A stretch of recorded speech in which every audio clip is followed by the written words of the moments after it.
borderline to borderline, the old red trail.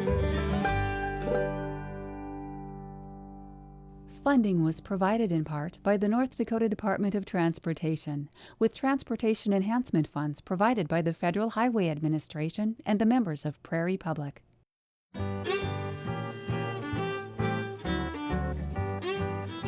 The Red Trail, the Red Line Trail, the National Parks Highway, North Dakota Highway 3, U.S. Highway 10, the Theodore Roosevelt Badlands Trail, Interstate Highway 94. A succession of names across almost a century, all describing an automobile transportation route extending well beyond the boundaries of North Dakota.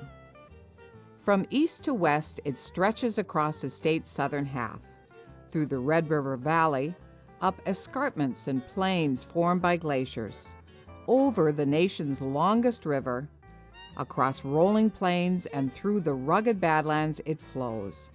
From its humble beginnings as a dirt trail to today's incarnation as Interstate Highway 94, it forms the major east-west route for auto travel across the state. The way to cross the northern plain was horse, of course, or wagon train. When the motor car arrived, folks said, let's just drive. Someone took a red crayon, drew from Fargo west beyond. The line, according to the tale, became the old red trail. The American Automobile Association, the AAA, was one of the entities that was a strong force in developing better roads and proving the reliability of the automobile. But their other major effort had to do with helping to lay out and determine transcontinental routes. And so in 1913, they were out deciding on a route from the East Coast to the West Coast.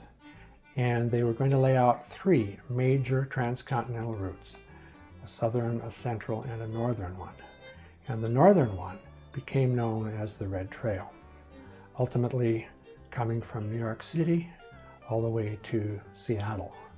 And it came through North Dakota on what was Old Highway 10 and is currently the route of Interstate 94.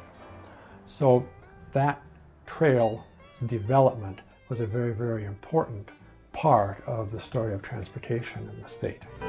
East to west, west to east, both the best and neither least. Dot to dot, town to town, slip on, laid that concrete down. Come on, slide up next to me. I'll crank up my old Model T. Across the prairie sea we'll sail and ride the old red trail. In early North Dakota, the cars basically went where the railroad didn't. But as time went on and cars got more reliable, roads got better, and signs got put up, why people chose not only to avoid the train, but to deliberately take the car on long trips. And so by the teens, a big change is occurring when the railroad is ultimately then going to be replaced in long distance travel by the automobile. Starting early in the dewy freshness of the morning, we left Bismarck, the capital of North Dakota, on the Missouri River. Over the Red Trail August 3rd on a good dirt road, making Jamestown, 100 miles east in time for lunch. The glorious day and our exuberance kept us there only a little over an hour when we were on the way to Valley City on the Cheyenne, 40 more miles distant. What seemed long barren stretches in the past now are infested by the farmer motorist, who finds his circle has widened with the age of the horseless carriage and calls his friend who is fully 50 miles distant his neighbor.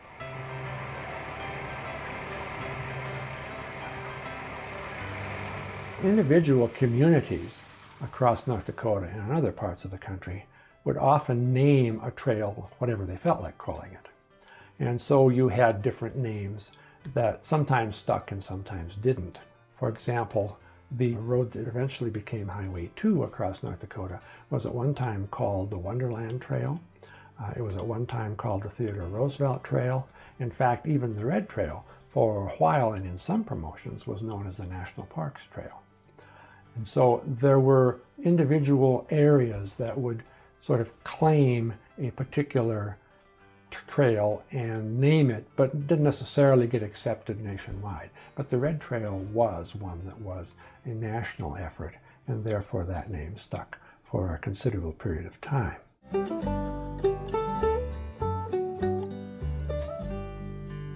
From the dreamer's mind to final lines, drawn through hill and vale, on the northern tier of the far frontier, the old red trail. In July of 1912, A.L. Westgard and his wife and a member of the AAA came through North Dakota as part of their plan to look at possible routes for a northern continental trip. East to west, common quest, the old red trail. In 1914, the Red Trail was officially laid out across North Dakota from Fargo to Beach. The original plan had been that at Fargo they would go north and ultimately follow the Great Northern and go out to Helena. But when Westgard and some of the others were in this area and found out about Theodore Roosevelt's association with Medora and the North Dakota Badlands, and the fact that this road was a direct route to Yellowstone, the route was changed. And so one might say that it's a result of Theodore Roosevelt being president that the Red Trail ultimately came through to Medora rather than going north across the northern part of the state. Borderland to borderland, the old red trail. If you're going to have a national trail, you have to have some means so that the people who are following it can follow it. These trailblazers, as they were called, ultimately did produce maps, and that was one of the major things the AAA did. But even those maps would sometimes be quite funny. Using the Automobile Blue Book of 1915 as your guide, to get to Mackenzie, for example, from a point 21 miles east, the directions were as follows. End of road. Turn right across railroad, taking first left just beyond. Continue straight ahead over rolling country through all intersections. Past Driscoll off to left, 163.1 miles running onto rather poor road, 177.0. Follow Muir Trail across prairie through diagonal four corners, 179.0. Curve right into road from left, 179.4, running along railroad. Bear right away from same, 180.4. Past Sterling over to left, 180.9. Picking up poles. We went to Bismarck in 1929 on the old Red Trail with all the Scoria Road. And I remember that day we stopped on the big bridge across the Missouri and got out and walked around and looked at the river and saw the Teddy Roosevelt's cabin behind the memorial building down there and the old Capitol building at that time. We had a 1926 Page. It was a big car, six-cylinder. It's one of the nice cars of the day. We didn't drive too fast. It had hydraulic brakes and everything. That was a whole day's drive. We drove about 35 miles an hour, about all you could drive on Scoria roads. They were gas guzzlers. I think they made about 15 miles on a gallon. That's about all they made, those old cars. Quite a day. Picnic lunch and all and everything else. Especially when you cross the Missouri River on a great big bridge you've never seen before. So you can imagine how excited a person would be.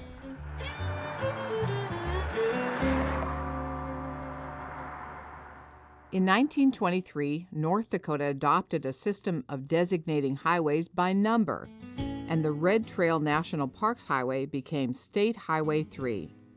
A national system of numerically designating highways was adopted in 1925, and 2 years later, North Dakota State Highway 3 became a part of U.S. Highway 10, which began in Ludington, Michigan, and terminated in Seattle, Washington.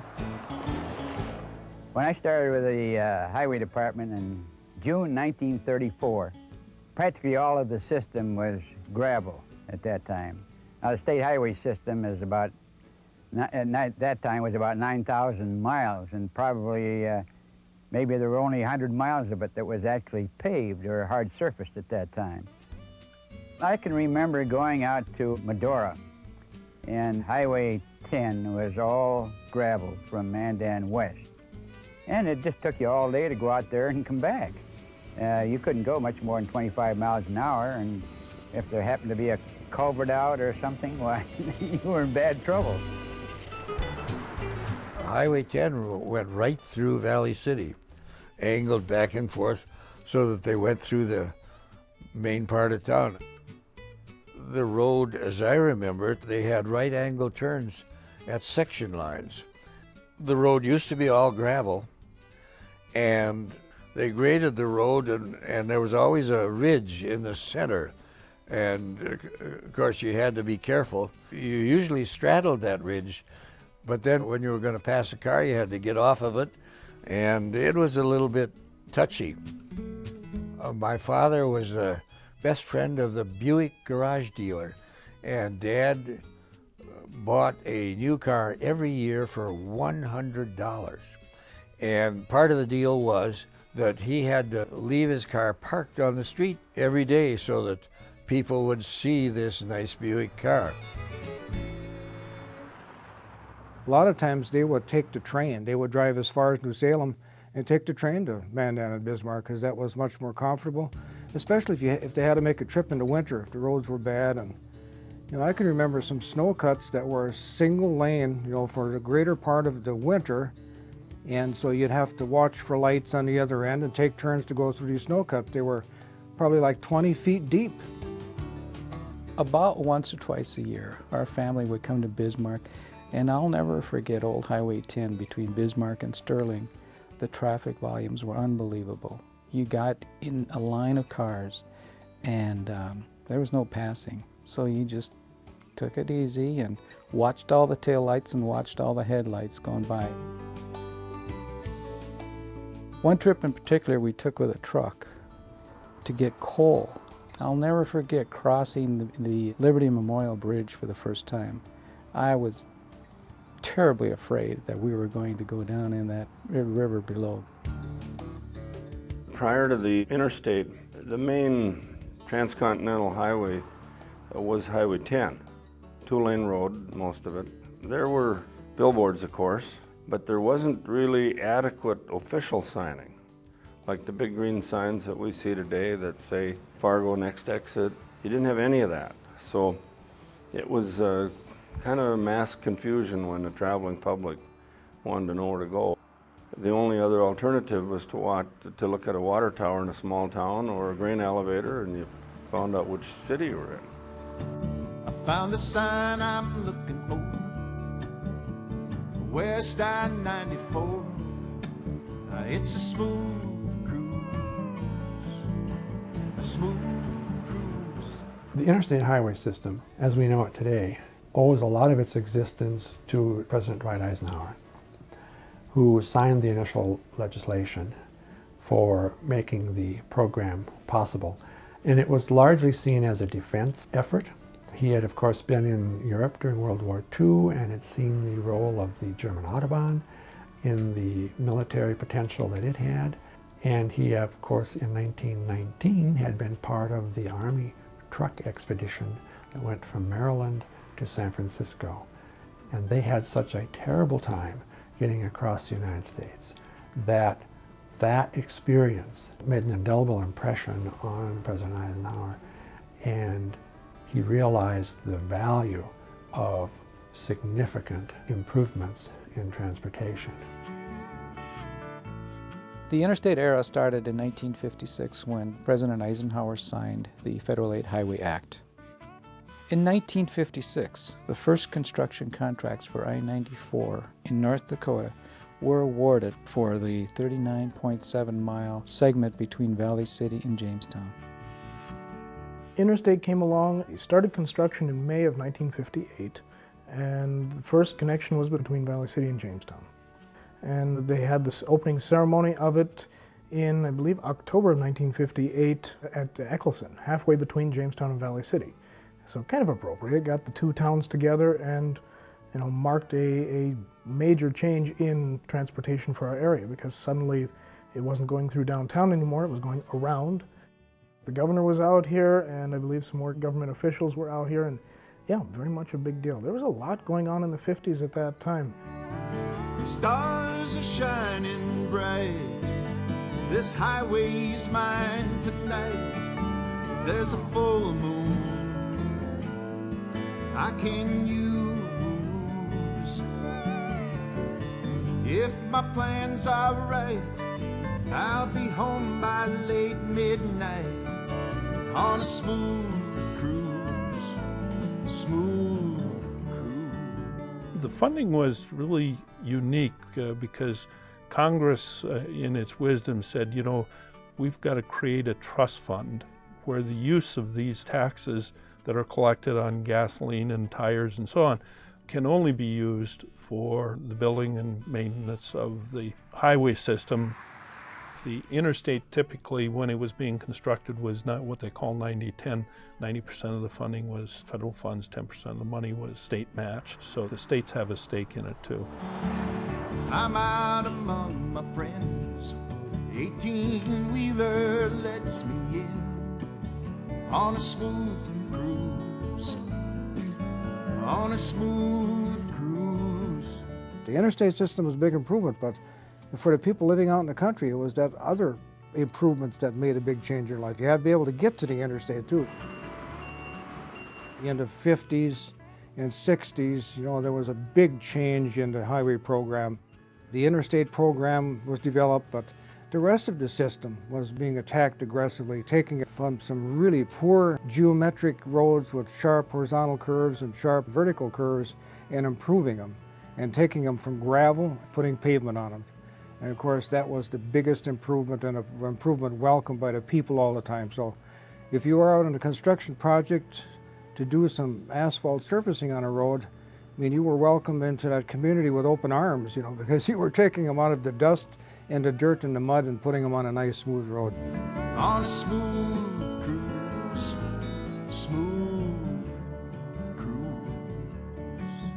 If you look at how our system of highways evolved and developed, if you can think of, say, from 1900 to 1950, it was more about getting them out of the mud, which we're all familiar with in North Dakota.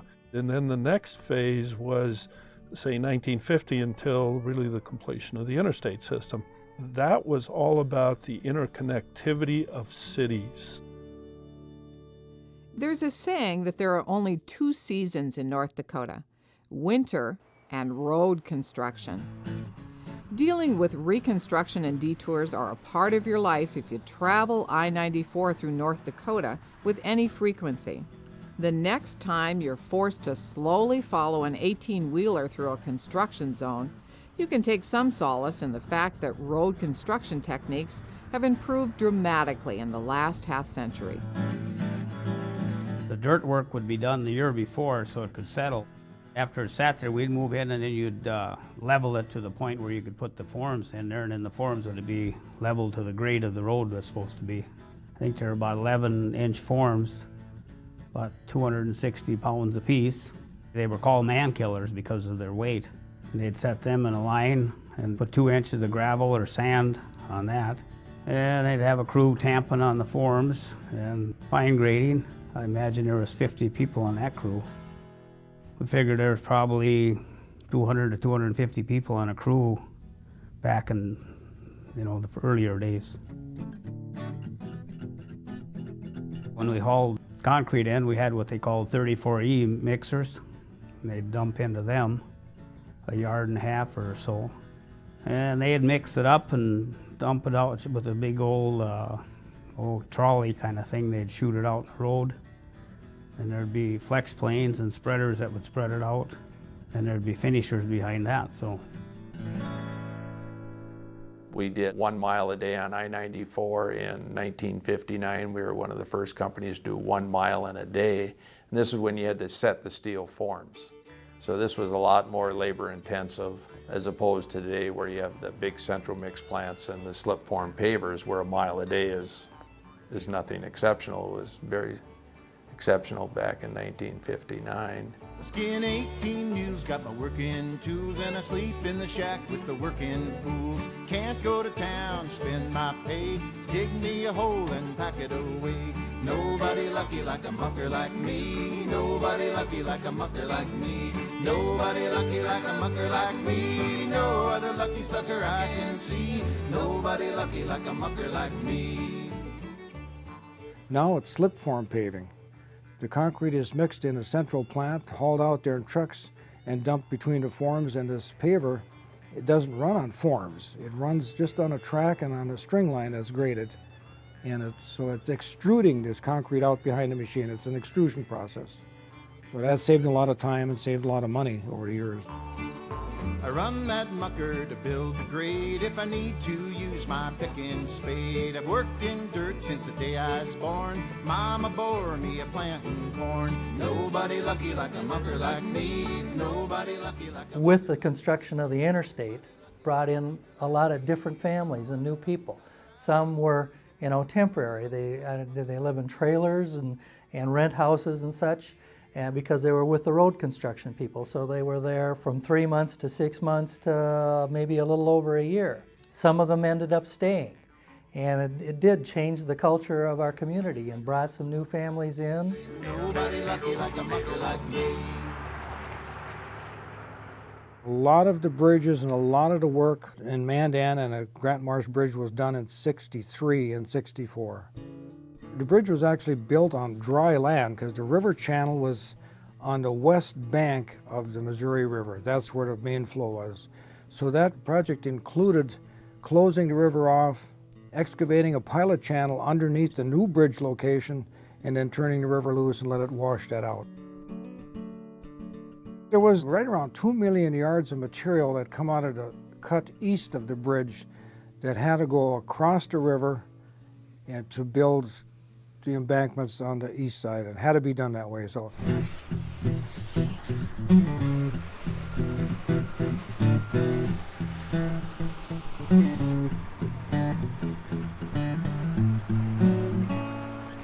When we started construction in the 1960s, the cost was $400,000 per mile, and that was for the entire system. That included 4 lanes, all the bridges, and the land that we bought to put the interstate on. Today, when we rebuilt the interstate, we spend $1.8 million for just 2 lanes in one direction. Some of that cost obviously is attributable to the normal inflation factors, but at the same time, we are building the roads to last longer. The earlier designs had a 20-year life. Today's standard design is a 30-year life of the pavement. And what we're trying to do is accommodate the larger volume of trucks and the heavier trucks that use the interstate system.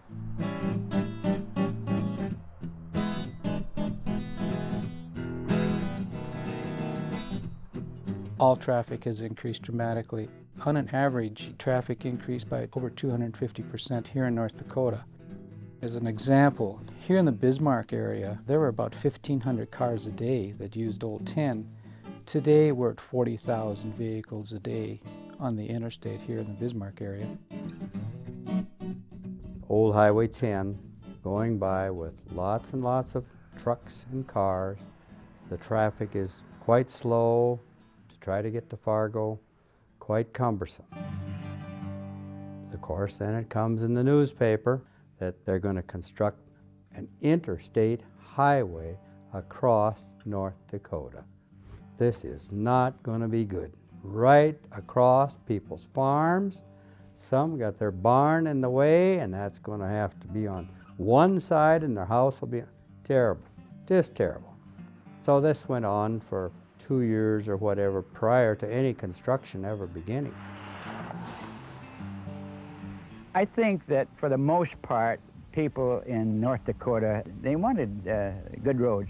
North Dakota, up until World War II and even after World War II, I mean, the system in North Dakota was a pretty sorry miss as far as, you know, we didn't have very many paved roads, and so people were very conscious of the need for good roads. So some of the people resisted it.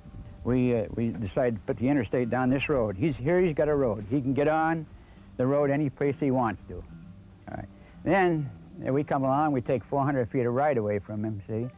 And then he can't get on. He says, here I got the doggone road in front of me. I can't even get on the thing. On the interstate system, you know, it's a controlled access highway. And so we try to prevent anyone having open conflict with another vehicle. You have interchanges where people can have access to the highway. You have grade separations where they cannot have access to the highway, but they can go under it or over. And those are the main ones. And then we have some for cattle or machinery passing. I-94 crossed about 2 miles south of Hebron, so it cut off a lot of the rural roads. There were only 2 farm-to-market roads in the area. This area around here is a large drainage area, and when you had heavy water or rain coming in, well, you had a lot of water coming in close to the interstate, and it was impossible to cross these waterways at one time or another. My uncle, George Driver, he wanted to cross over the interstate, which of course they never allowed.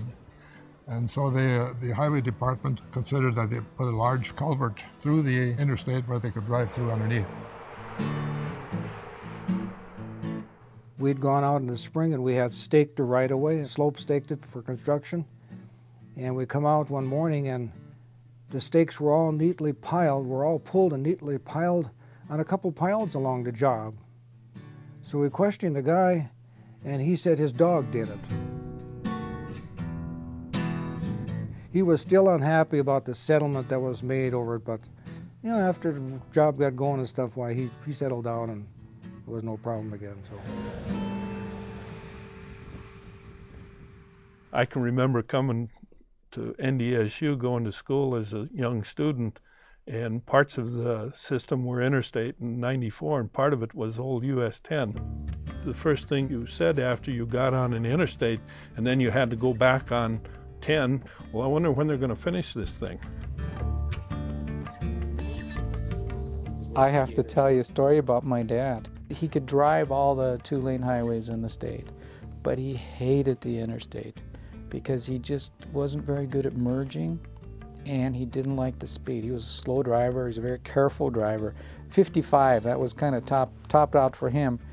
And so when people were driving past him at 70 miles an hour, it just kind of unnerved him. So he did not drive the interstate system. He took old Highway 10 to get from Sterling to Bismarck all his life. When they got this built, the first year or so they had pilot cars. They were an big orange van.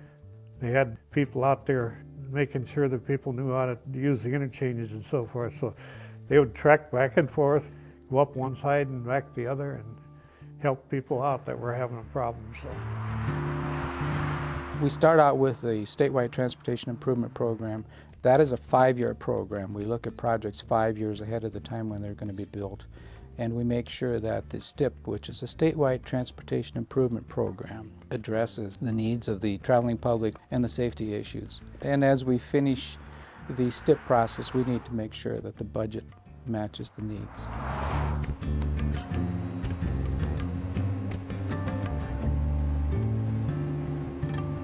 When they put out a section of highway for bidding purposes, would provide the contractors with a list of various items such as cubic yards of dirt, so many feet of certain size culvert, so many acres of seeding, so many feet of fencing. Then each contractor would bid a price for each of those items that the state would have in their bid proposal. And contractor with the lowest bid would be awarded the contract.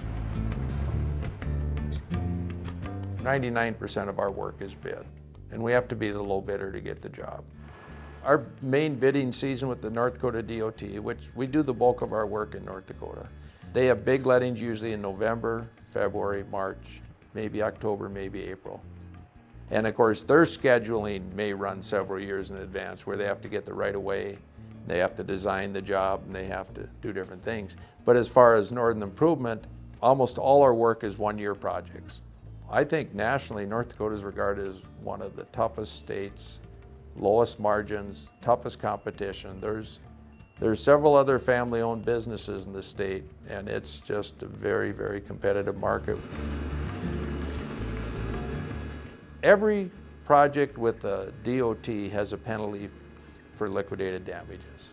All projects have penalties, very few have bonuses. I mean, we wish they had more bonuses. You know, that's nice that if you get out and get the job done early, you can get an extra bonus. But in most cases, there's no bonus for early completion. Environmental concerns have changed dramatically. There really weren't any, other than to make sure that we addressed stream crossings and some of the wetlands that were put back the way they were. By today's standards, we mitigate for every acre of wetland that we disturb. We mitigate that either on-site or off-site.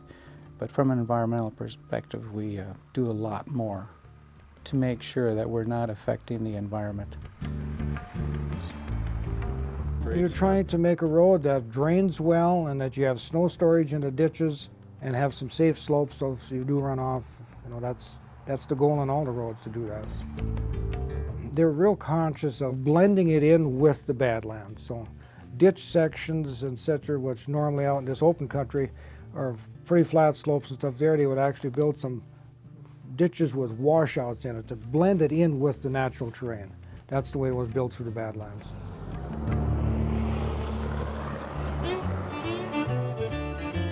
On old US 10 around 59, in a straight 8 olds reading road ditch signs through the backseat window, a big-eyed kid memorizing signs so red, wrought with a wisdom, a wit, and grin that taught him how to shave his chin. Burma shave,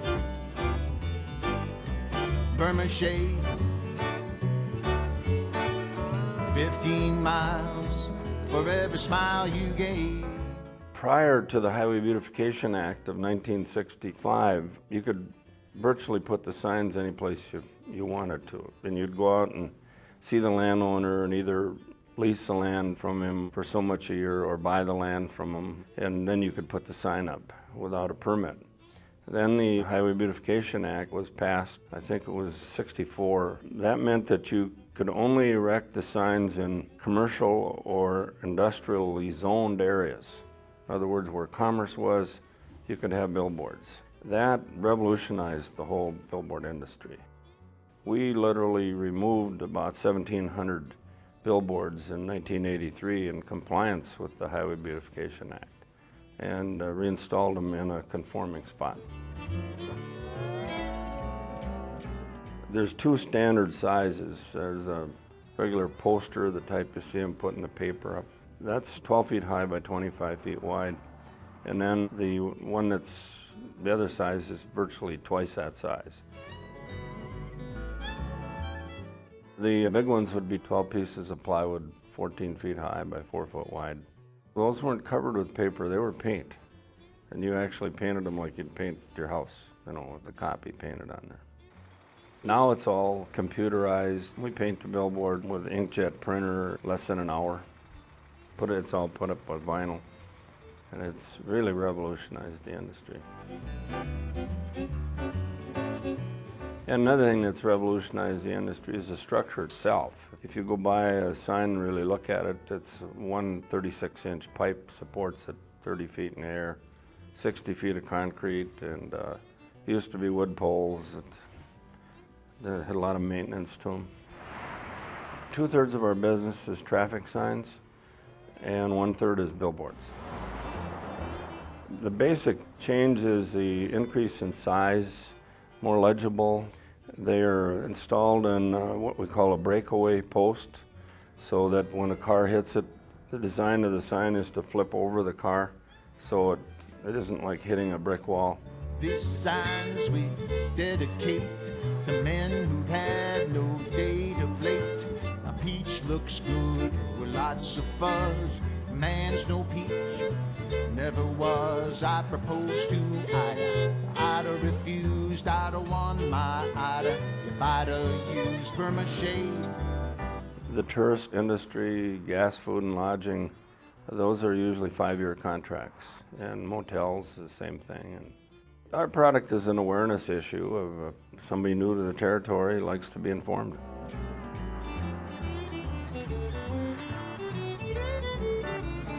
Former Lieutenant Governor Lloyd Amdahl, he came up with this idea in one of his articles. Stay in North Dakota, Montana closed for the weekend. Now, the governor of Montana didn't like that one too well. Probably the most effective one was stay in North Dakota, Custer was healthy when he left.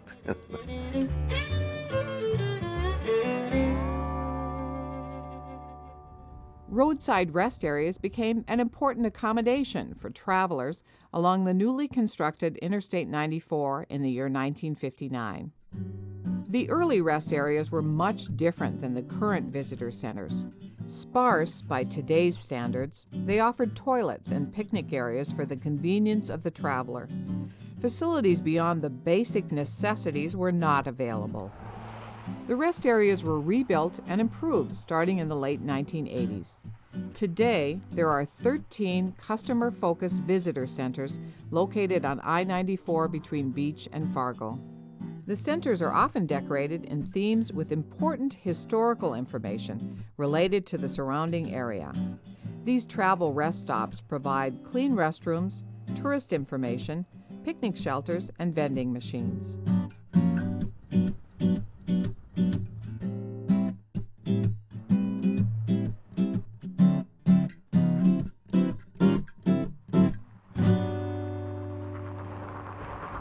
Did you see in that one corner where there was a great big board, a 4x8 board in the corner between the gas station and the cafe? That was our menus on there. And people would drive in and around and they'd look at the menu, what they liked or didn't like. They liked it, they came in. If they didn't, do it on. And that brought a lot of people in. They'd see what they liked, they stopped and they had it that way, you know. But we always had meat, potatoes, and gravy, and salad, and soup, bread, and always dessert. The people there waited for a dessert, you know. Years ago, we had a Maytag wash machine, had a wringer on. You didn't have no spray, you know, like you do with windows. Then we take that rag, run it through the wringer, and we get the car windows inside and out. We even got the lights in front. Once in a while, had to do it 3-4 times when there was a lot of mud and a lot of cow stuff on them, you know. And of course, checked all underhood. That's where you made the money to sell batteries and hoses and stuff.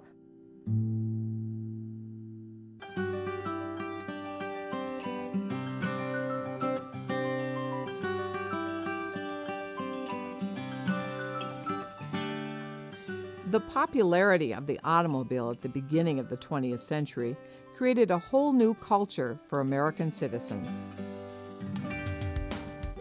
Before the advent of the automobile, tourists were relegated to the rigid schedule and restrictive form of travel offered by the railroad. The automobile allowed travelers to slow down and enjoy the process of traveling. Around 1920, free municipal campgrounds were set up in many towns along the Red Trail to accommodate auto travelers. Local towns were encouraged to beautify the highway into their town, claiming a nice, clean, or even artistic entrance on the highway entering the city creates a good impression of the character of the people who live there. According to the official road guide published by the Lincoln Highway Association, for campers, the single most expensive item was gasoline, which ranged from 20 cents a gallon in metropolitan areas to 50 cents a gallon in the desert. On good roads, the average car might get 20 miles to the gallon, but much less in mud and on rough grades. Oil cost 15 to 40 cents a quart and was used profusely. Tires were expensive, and wore out easily. The tourist camp soon evolved into tourist cabins or tourist cottages. Auto camping proved to be a fad as travelers desired more convenience with less work. Many of the early auto cabins were simply wooden tents with dirt floors in which travelers would provide their own amenities. Tourists soon learned accommodations that were affordable and comfortable were much more desirable than packing and unpacking at each daily destination. Motor courts or motels soon started competing with cottage cabins.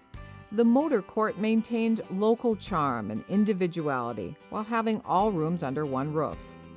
Brand name consciousness started during the Great Depression as entrepreneurs entered the hospitality business. By standardizing amenities such as name brand mattresses, guests felt at home, away from home. Service stations offering gas, repair services, clean restrooms, and even some home cooking were a major part of the Highway 10 landscape. My dad, Willard Richmond, grew up in Tower City. One of the things that intrigued him when that interstate got built was that interchange going in and the opportunity that that might be for a new service station. Fun story about how traveling salesman from Minneapolis came in and convinced him that he should have a carpeted dining room on the end of this truck stop, which they had no intention of doing. They thought, yeah, maybe we'll have 5 stools to serve some coffee while we're selling fuel to the truckers. So it was a huge change from the way gas and food had been marketed in that area. Oofta, oofta. It was a very scary time that whether that would work or wouldn't work. A blizzard hit. We had the equipment and such, but no cookers were going or anything. And so Dad got the gals who were going to be cooks up there, and they made sandwiches, and it was basically for the power line people who were there to try to get the electricity going within the area. And then on November 28th, a huge storm hit. And so again, they went into this same mode and started providing sandwiches and coffee. And so it got baptized much sooner than it was supposed to. But then I don't think it ever shut again. It just crept into existence that way. Well, the cafe got noted for its pie. Caramel rolls in the morning, but mainly it's gotten the reputation as being the pie place. People traveling from Bismarck to Fargo, Fargo to Bismarck, boy, they've looked to that for a stopping off place. Well, we want some cookies. I want about 4 peanut butter. Old Byron Dorgan always stops in. I'll tell you, he'll stop and get gas and run to that cafe. He wants those peanut butter cookies, and I mean, that's been for a long time. That truck stop provided a lot of part-time jobs for a lot of families. And a lot of families worked hard there, made that place go, and were instrumental in its success. It was probably the biggest industry in the town for a long, long time. That, you know, was a kind of a net result of having that new road go by your door.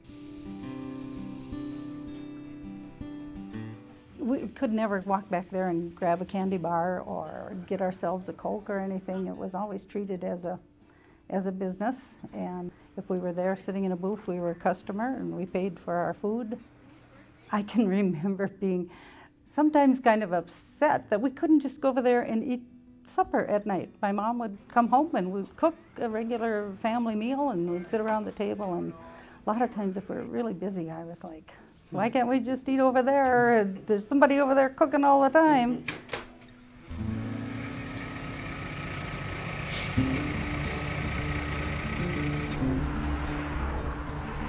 In North Dakota, everything moves by truck. The interstates have literally become a warehouse with all the semis loaded with goods that are being moved to their destinations. The interstate system has made it possible to where you could go from one end of the country to the other.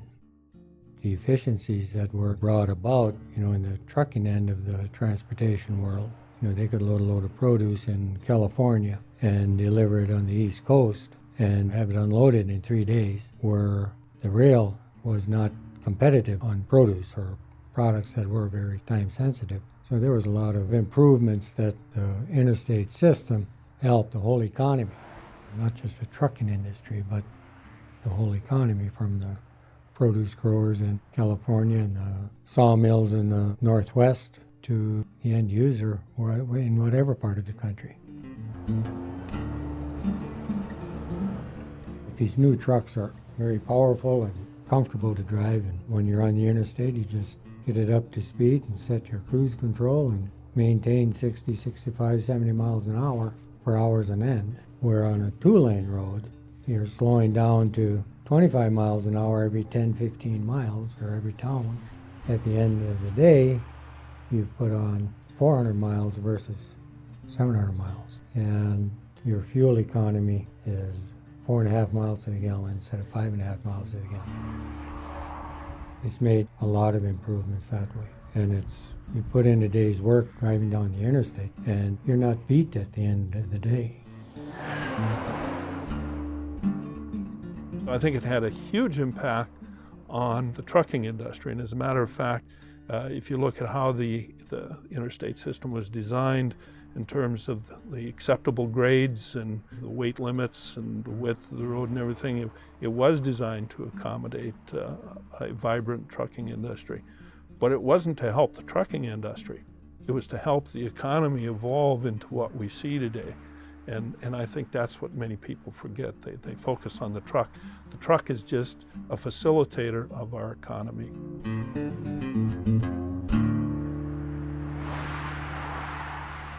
In 1977, North Dakota became the first state in the Union to complete its portion of the interstate system. And its completion had brought with it many changes along the old Red Trail. You think of the safety aspects of an interstate versus the old two-lane system, where many people have seen people do not so bright things like passing on hills and things like that. This has really, had a big impact on that too. Traffic fatalities have decreased dramatically. In the 60s, we had over 200 fatalities per year. We're down to just under 100. And of course, the safety appurtenances that we've put onto roadways have made a big difference. We have guardrail and we have smoother inslopes, but at the same time, the manufacturers have helped a lot. We're now using seat belts. We have airbags. Our rollover protection is much better than it was before.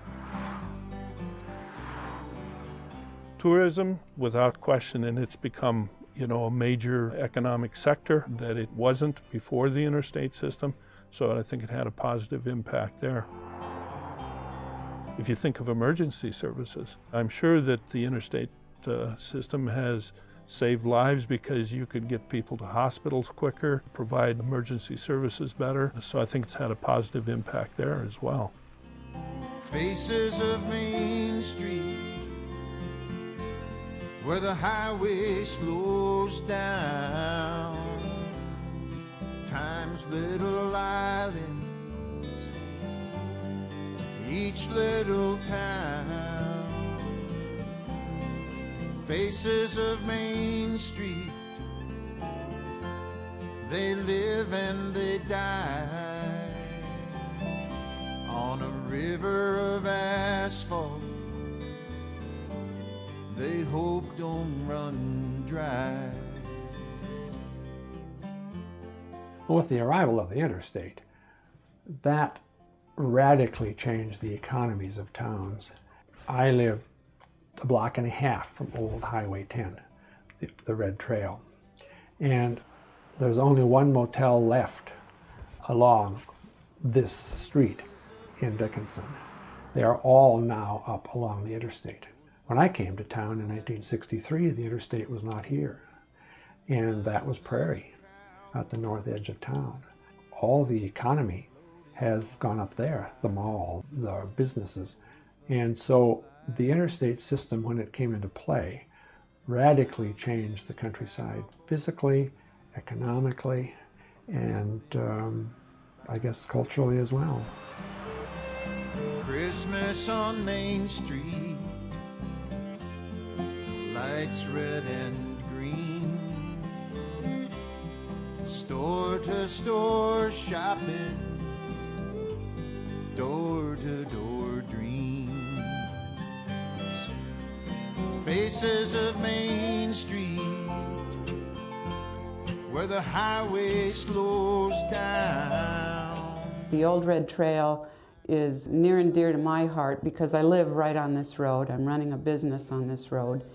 And I've felt a little bit like what Pierre Trudeau had to say about living next door to the United States. And it's living next door to I-94 is a little bit like being in bed with an elephant. And it's just difficult to comprehend that there's so much out there and it's not coming by my door. Faces of Main Street.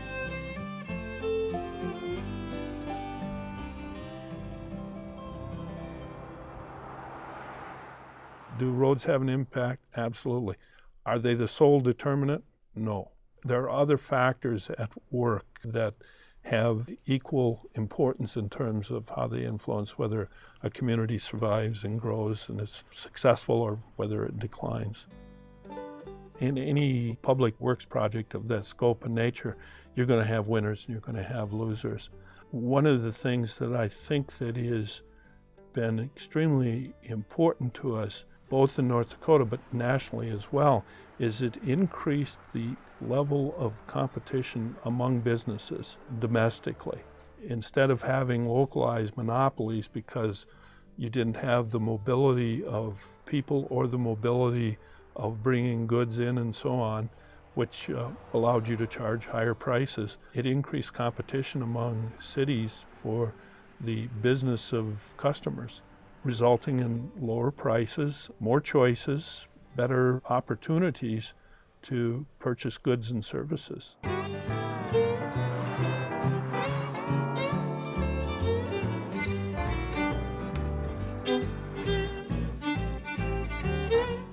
It virtually changed how we live and work and play. It changed our economy. It made us competitive globally.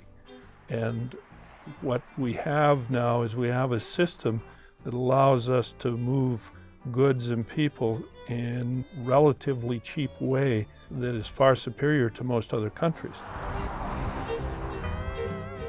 Well, so many of us take the interstate system for granted. Many don't even remember not having an interstate system in America. Just can't even remember America without it. It just really give everybody and myself the opportunity to travel wherever you want to go. I mean, that's in comfort and in short time. I can remember making trips out to Billings when the old number 10 was still the mode of transportation. You'd get behind some trucks, and on an upgrade, you know, you were down to 30 miles an hour. Then you thought, well, when you get to the top of the hill and stuff, you'll be able to get by them and pass them. Well, you have to have an opening to pass, and then, of course, then they would speed up, and you never get to pass them again. So it just, you know, it cut the time from traveling from Bismarck to Billings, which is about 425 miles. It probably cut it into a third from what it was years ago. Think of the interstate. You can drive from two state capitals, Bismarck, St. Paul, in 6 hours. Prior to the interstate, it took you 12 hours. And there isn't one stop sign, one light, one stop and go light between Seattle and Boston. That's a pretty nice way to travel. The way to cross the northern plain was horse, of course, or wagon train. When the motor car arrived, folks said, let's just drive. Someone took a red crayon, drew from Fargo west beyond. The line according to the tale became the Old Red Trail. East to west, west to east, both the best and neither least. Dot to dot, town to town. Slip form laid that concrete down. Come on, slide up next to me. We'll take my daddy's Model T. Across the prairie sea we'll sail and ride the old red trail. Dust to mud to graveled oil, concrete was their toughest toil. Floating across the prairie plain, 1, 2, 3, 4 lanes. East to west, west to east, both the best and neither least. Dot to dot, town to town, slip on laid that concrete down. Come on, slide up next to me, we'll take the vet. To order a DVD of The Old Red Trail or the companion musical CD by Chuck Suki, call our toll-free number or visit the Prairie Public website. Funding was provided in part by the North Dakota Department of Transportation, with transportation enhancement funds provided by the Federal Highway Administration and the members of Prairie Public.